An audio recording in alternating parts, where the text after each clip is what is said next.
we covered Janet Jackson's immersion into Hollywood. Part 2 is all about the 90s. I want to start with Janet's contributions to 90s fashion, and then we'll talk about the coveted music video looks and the tour costumes. Much of what we recreate and know as 90s looks comes from Janet's style. The white top gold hoops with black wide-leg pants combo is Janet. The casual to formal to sensual wear of black leather was popularized by Janet.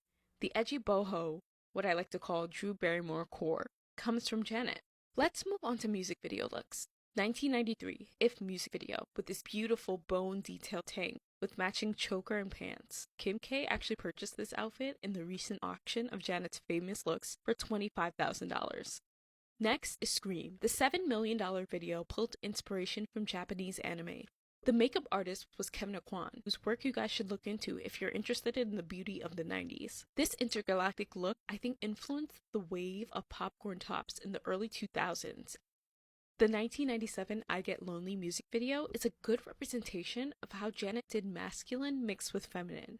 The big floppy hat, which served as an over-exaggeration of a top hat, the tie, corset over the button-up, and wide-leg pants. The look mixed these traditionally masculine silhouettes with these traditionally feminine fabrics together again. This is where we see Janet giving an Afrocentric look.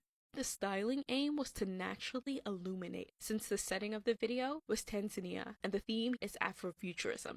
I'm highlighting some of the Janet World Tour and Velvet Rope Tour looks. I recently covered Britney Spears' style evolution, and she's an example of a pop star who was inspired by Janet's style, and I think overall holds a lot in common with Janet from the perspective of self-expression. We can obviously see a stark difference in their art, but it is pretty cool once you pay attention to it to see how similar they are in temperament.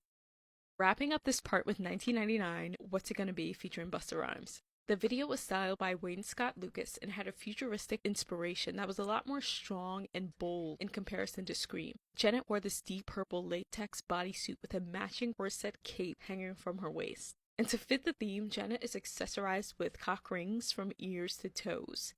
The reason I can even emphasize the detail that went into this look is because this video is just such a prime example of perfect execution. Hair, makeup, styling, videography, editing, concept, everyone involved was highly capable and delivered. So that was a great way to wrap up the 90s. In the next and final part, we'll discuss the 2000s.